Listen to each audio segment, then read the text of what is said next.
Chapter 3, The Influences of Doyle's Characters. It is widely known that Doyle based his Holmes character on Dr. Joseph Bell, his mentor and medical instructor. When Rudyard Kipling, the prize winning author of many books and poems, including The Jungle Book, read Doyle's first book, he sent a congratulatory letter to Doyle and remarked, "Isn't he my old friend Dr. Joe?" Even Doyle's former classmate, Robert Louis Stevenson, remarked about the similarities of the doctor and the character. Bell had a beak like nose and a strange manner of walking due to a case of diphtheria he caught from a patient. Holmes' wardrobe, right down to his well known long caped coat, signature deerstalker hat, curly pipe, and walking stick, were based on Bell. Doyle admitted, "I thought of my old teacher, Joe Bell, of his eagle face, of his curious ways, and his eerie trick of spotting details." Note: although Doyle took many of Bell's attributes as the Sherlock Holmes character, he didn't copy him exactly. Bell was married, never used cocaine, was not a tidy person, and had a good sense of humor. Like Holmes, Bell was noted for drawing broad conclusions from minute observations. The author once wrote to Bell, "It is certainly to you that I owe Sherlock Holmes. I do not think that his analytical work is in the least an exaggeration of some effect which I have seen you produce in the outpatient ward." Doyle was referring to Bell's ability to tell the background of a patient without even looking at their chart or having past knowledge of them. As an example, Doyle said he once saw Bell correctly state that a patient was a non commissioned officer who had recently been discharged from the Highland Regiment stationed in Barbados.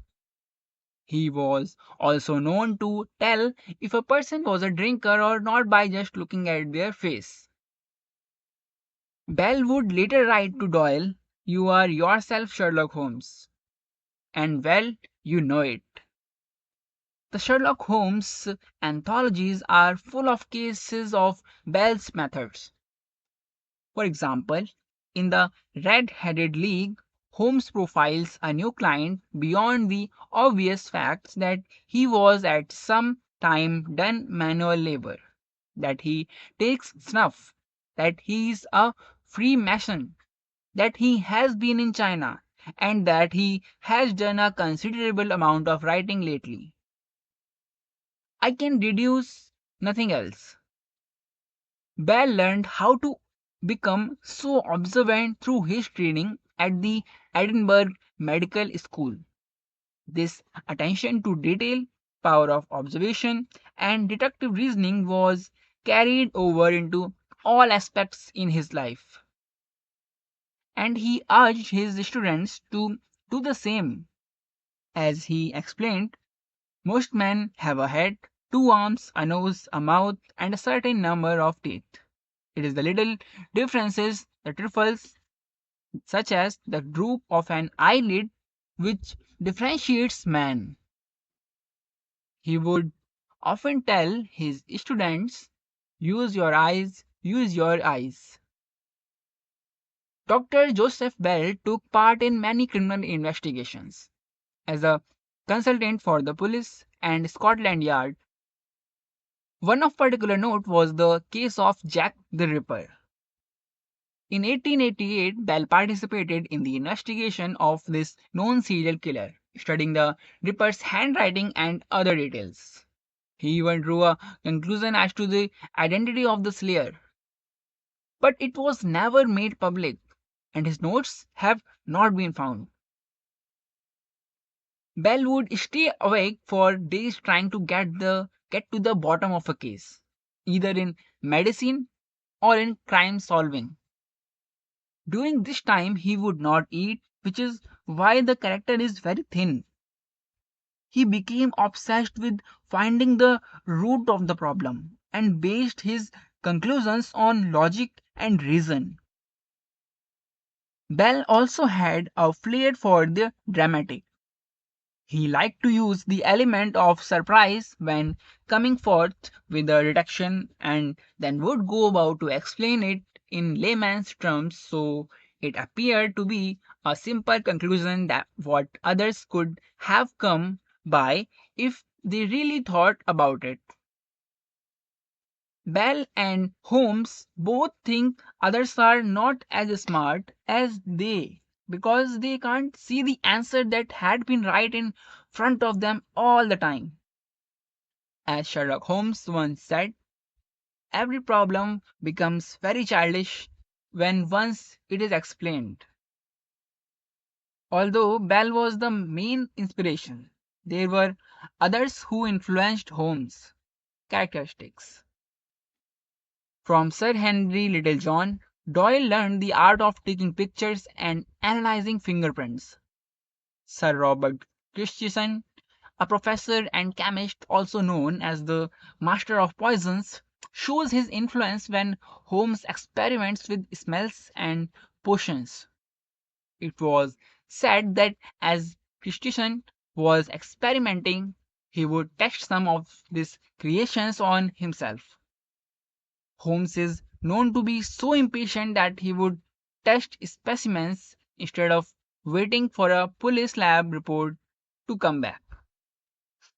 The character of Dr. Watson was named and modeled after a likable surgeon named Dr. Patrick Heron Watson. The real Watson was a veteran of Crimean, Crimean War. The character of Watson was a veteran of the Afghanistan War. It was no secret that Doyle used Stonyhurst College as the setting for many of his stories. It was also known there were two boys attending school at the same time as Doyle with the last name of Moriarty.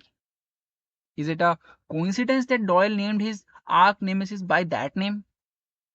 According to Holmes, there is no such a thing as coincidence. You recall that Doyle used his stories to escape bullying by other students at school. Could it be these boys were part of those who did the bullying? It would make sense then that he would associate negativity with that name. Thus, the character of the evil Professor James Moriarty, the criminal mastermind and Sherlock Holmes' most famous nemesis, Moriarty, has been described as the Napoleon of crime, a term Doyle took from a Scotland Yard inspector's description of a real life criminal, Adam Worth. Holmes described Moriarty as follows in The Adventure of the Final Problem. He is a man of good birth and excellent education, endowed by nature with a phenomenal mathematical faculty. At the age of 21, he wrote which has had a European vogue. On the strength of it, he won the mathematical at one of four of our smaller universities and had, to all appearances, a most brilliant career before him. But the man had hereditary tendencies of the most diabolical kind. A criminal strain ran in his blood, which, instead of being modified, was increased and rendered infinitely more dangerous by his extraordinary mental powers. Dark rumors gathered round him in the university town, and eventually he was compelled to resign his chair and come down to London. He is the Napoleon of crime, Watson. He is the organizer of half that is evil and of nearly all that is undetected in this great city. Moriarty was introduced primarily to allow Holmes to be killed off. The death of both characters took place at Reichenbach, falls in the adventure of the final problem. Holmes believed many of his cases were not isolated incidents, but part of a criminal organization headed by Moriarty. Moriarty appeared in one more story by Doyle, The Valley of Fear. But he did not rise from the dead, as Holmes did. The Valley of Fear was written before the adventure of the final problem, but was published afterward. The Nemesis was alluded to in several other stories thereafter, but there was no direct contact between the characters. The real criminal mastermind, Adam Worth, was suspected of stealing a painting by Jean Baptiste Greuze, but the authorities were unable to prove it. Doyle described that same painting hanging on the wall in the Valley of Fear. Moriarty, Holmes, and his brother Mycroft were given a high domed forehead because in those times this type of head shape indicated an extremely intelligent person. The character of Moriarty was also thought to be drawn from American astronomer Simon Newcomb, a genius who was a master of mathematics and famous during the time of Doyle's writing. He was a particularly sinister man, notorious for taking delight in destroying the reputation and careers of other scientists. Surviving Jesuit priests who had taught at Stonyhurst College noted the physical traits of Moriarty as being those of the perfect of discipline.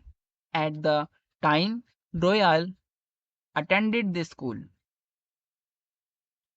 Rev. Thomas K. He was a stern disciplinarian, and Doyle had many encounters as a boy with him. Many also believed that Doyle also used Scotland Yard's Inspector Alec MacDonald's description of London's arch criminal in the Valley of Fear based on Father K. MacDonald described Moriarty this way: he would have made a grand minister with his thin face and grey hair and his solemn like way of talking. And now for videos on how to memorize like Sherlock Holmes, you can visit the writer's website sherlockskills.com.